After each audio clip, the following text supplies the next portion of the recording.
Just so you know, Caleb said, setting down his fork with a smug smile. Dad and Mom are leaving everything to me and Noah. The words hit Ava like a slap across the face. The roast chicken on her plate turned to ash in her mouth. Her parents said nothing. They just sat there, watching, while her younger brothers smirked across the table like they'd just won something. Ava blinked slowly, trying to process what the hell was happening. Ava stared at them in stunned silence, her mind struggling to catch up. Away. She hadn't flown all the way from San Francisco, postponed client meetings, and driven through a storm for this. Her mother dabbed the corner of her lips with a napkin, calm as ever. It's not personal, sweetheart. Caleb and Noah just need more support. Support. The word rang like a cruel joke. Ava's gaze flicked to her father, hoping, begging, for some sign this was a mistake, but he refused to look at her, eyes glued to his untouched glass of wine. I've supported them for over a decade, Ava said, her voice tight. When Caleb defaulted on his third credit card, who bailed him out? When Noah got kicked out of school, again, who paid for his relocation and therapy? Her parents didn't flinch. Her brothers just exchanged amused glances. You've always had more, Ava, Noah chimed in, swirling his water with a smug grin. Big city life, your fancy job, nice car. Because I worked for it, she snapped. Nobody handed it to me. Her mother raised a hand, silencing her. That attitude right there is exactly why we didn't want to do this at Christmas. Ava laughed, sharp, bitter. You mean the part where you cut me out of everything I helped pay for? We didn't ask you to help, Caleb added with a shrug. But you never said no either, Ava fired back. I paid the down payment on this house. I covered 2 of Noah's court fines. I even remodeled your lake cabin last summer, out of pocket. It was your choice, her father said finally, voice low. No, it was a duty, she corrected, eyes burning, because I believed family looked out for each other. A beat of silence passed. The ticking wall clock suddenly sounded too loud. Ava's stomach twisted. She looked around at their faces, her family, her blood. And yet, in that moment, they felt like strangers in a courtroom, already sure of her guilt. So, she whispered, because I'm not a screw-up, I don't deserve a place in this family? That's not fair, her mother said. No, what's not fair is using me as a financial backup for years and then tossing me aside like I'm some successful nuisance. You're being dramatic, Noah muttered, rolling his eyes. Ava stood abruptly, her chair screeching against the hardwood floor. You know what? You're right. I was stupid to think this dinner was about reconnecting. It was a setup. You wanted me here so you could justify what you've already done. Caleb smirked. Well, now you know. I do, Ava said, grabbing her coat. And from this moment forward, I'm done being your emergency fund. Pay your own bills. Her mother's face hardened. Ava! But she didn't stay to hear it. She walked out into the damp Seattle night, heels echoing on the pavement. The cold air bit her skin, but it felt cleaner than anything she'd breathed at that dinner table. She sat in her rental car, hands shaking. For years, she'd been the responsible one, the bridge, the fixer. Every time they stumbled, she was there. Quiet, reliable. And now they had the audacity to label her ungrateful. She laughed under her breath, wiped at a tear she didn't remember crying, and drove off toward her hotel. Back in the room, she poured herself a glass of the Pinot Noir she'd brought as a hostess gift.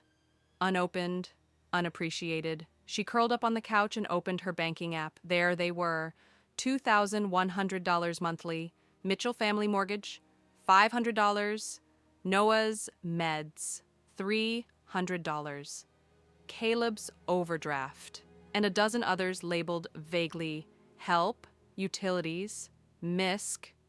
She stared at them all, then slowly began canceling them, one by one. With each confirmation screen, something inside her lightened. For the first time in years, her accounts felt like hers again. Her phone buzzed. A text from Mom. "Don't let pride ruin what we built together." Ava turned the phone face down. What they'd built wasn't family, it was dependency. And tonight, she'd finally cut the cord.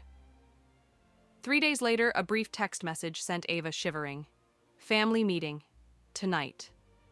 You owe us that much." Mom. She didn't owe them anything, not anymore. But something inside her, a misplaced sliver of hope, maybe, drove her to reply. Fine. The Mitchell's house looked the same, too perfect, too polished, like a lie wrapped in siding and shutters. Ava parked next to Caleb's shiny Dodge and Noah's scratched-up SUV, her stomach churning. Inside, the air was thick with tension. Her parents sat stiffly on the living room couch. Caleb lounged against the fireplace. Noah scrolled through his phone like he couldn't be bothered. Her father cleared his throat. "We hoped with some time you'd come to your senses." Ava folded her arms. "By senses, you mean crawl back and start paying your bills again?" Her mother's eyes narrowed. "You've embarrassed us, Ava. People are asking questions." "Maybe they should," Ava shot back. "Maybe they should know who's really been keeping this family afloat." Noah stood suddenly, voice sharp. "You think you're better than us?" "I think I'm finally done being used." Caleb laughed dryly. "You love playing the martyr. Newsflash, Ava. Nobody asked you to sacrifice anything." Ava's voice trembled but didn't break. "And yet you all took it. Every check, every favor, every time I rearranged my life to solve your messes." Her mother's lips curled into a tight line. "You're the oldest. It was your responsibility." "No," Ava said, stepping back toward the door, fury rising like a wave. "It was your job to teach us to stand on our own. Instead, you turned my success into punishment.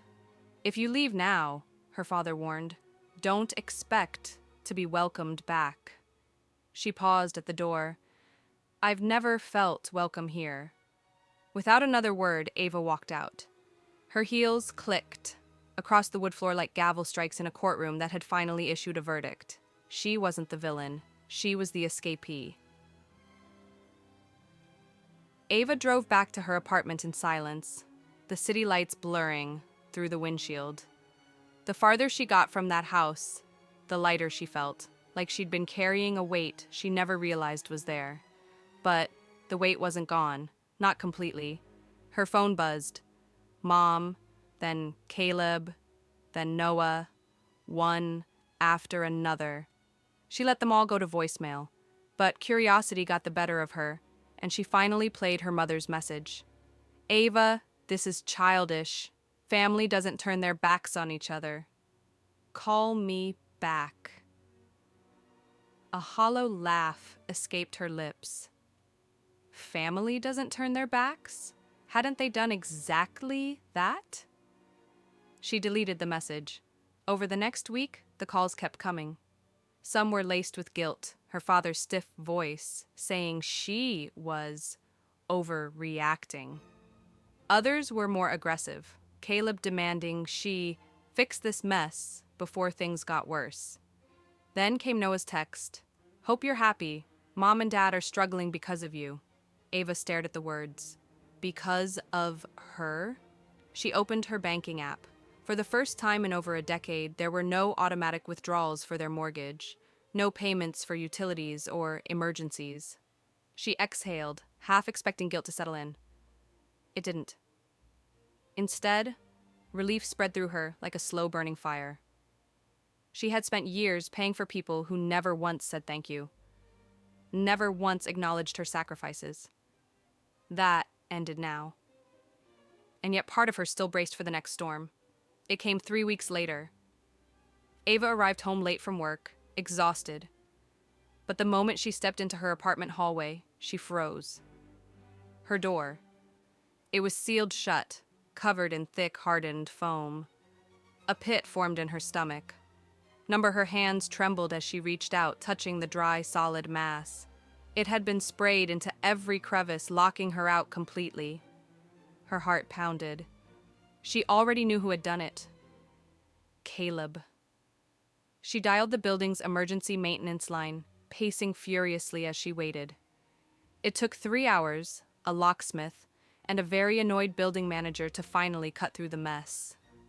By the time she stepped inside, exhaustion and rage blurred together. She dropped onto her couch, head in her hands. Her family wasn't just upset. They were retaliating. Ava took a deep breath, then pulled up her security camera footage. And there it was. Clear as day. Caleb, hood up, baseball cap pulled low, grinning as he vandalized her door. A slow, cold anger settled in her chest. For years she had let things slide, ignored the insults, swallowed the guilt, paid the bills without a fight. But this was different. She picked up her phone and dialed. Seattle PD, how can I help you? Her fingers clenched around the device. Hi, I need to report an act of vandalism. The consequences. The fallout was immediate. The police confronted Caleb the next morning. He denied everything until they showed him the footage.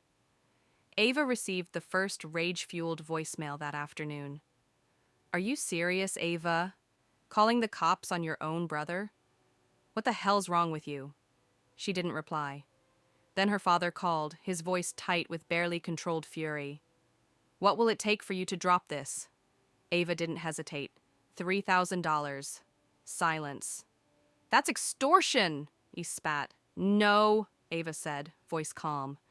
That's the cost of my door. He pays, or he faces the charges. Another long silence, then a sharp inhale. Fine. The money arrived in her account the next morning. For the first time in her life, she had made them feel the weight of their own actions. But the battle wasn't over yet. Facing the truth. Weeks passed. Her family's calls grew less frequent. Then they stopped altogether. Silence had never felt so strange.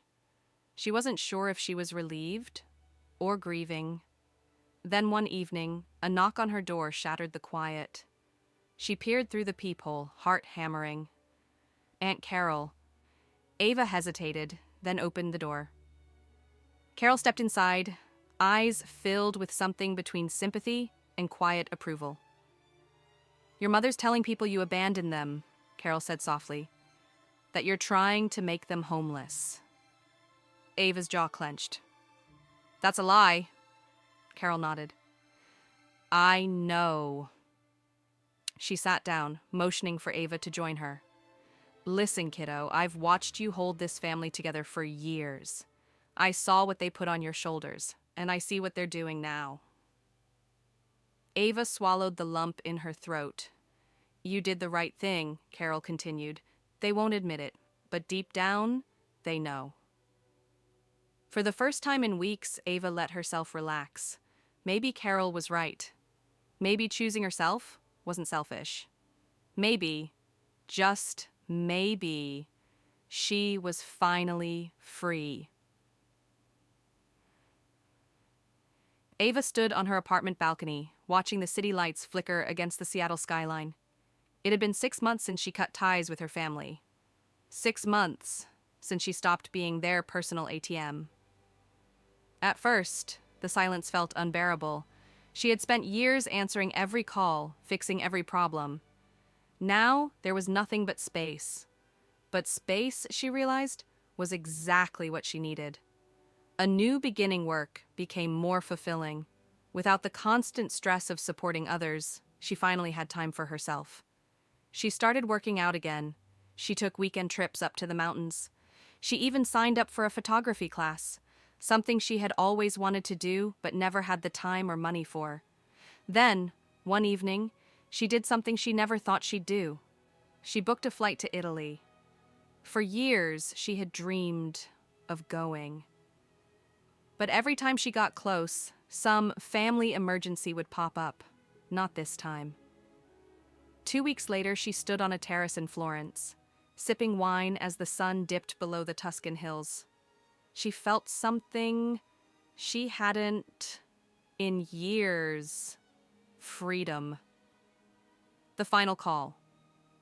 The peace lasted until one cold November evening.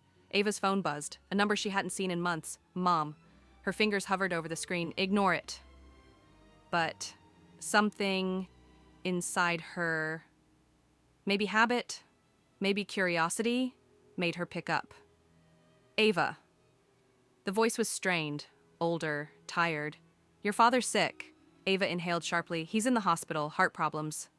Her mother hesitated, then spoke the words Ava had waited her whole life to hear. I think we made a mistake. For a second, Ava's heart clenched. She had longed to hear those words for years.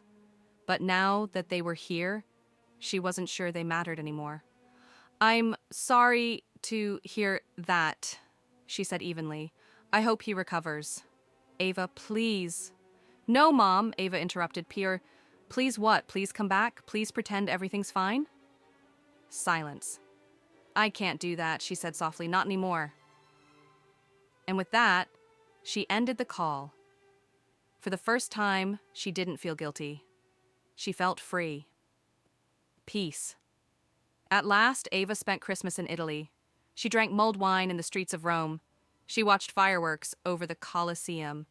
She spent New Year's Eve dancing barefoot in a vineyard, laughing with strangers who felt more like family than the people she had grown up with. She didn't check her phone once. By the time she flew back home, she realized something profound. She wasn't just surviving anymore. She was living. And for the first time in her life, she was living for herself. The final message. One evening, she sat down and wrote a post. She hesitated for a moment, then hit publish. For years, I let guilt keep me in a place where I was only valued for what I could provide. I thought family meant sacrifice. I thought love meant obligation. But I was wrong. Love should never feel like a debt you can never repay. Walking away wasn't easy, but sometimes the hardest decisions lead to the greatest freedom. If you're stuck in a cycle of being used, remember this. You are allowed to choose yourself. She set down her phone, exhaled, and smiled. She didn't need their approval anymore. She had her own, and that was more than enough. Ava's story wasn't just about family betrayal. It was about choosing herself. Now, the question is, what would you have done? Would you have kept paying, hoping they'd change? Or would you have walked away, even if it meant losing them forever? Tell me in the comments below.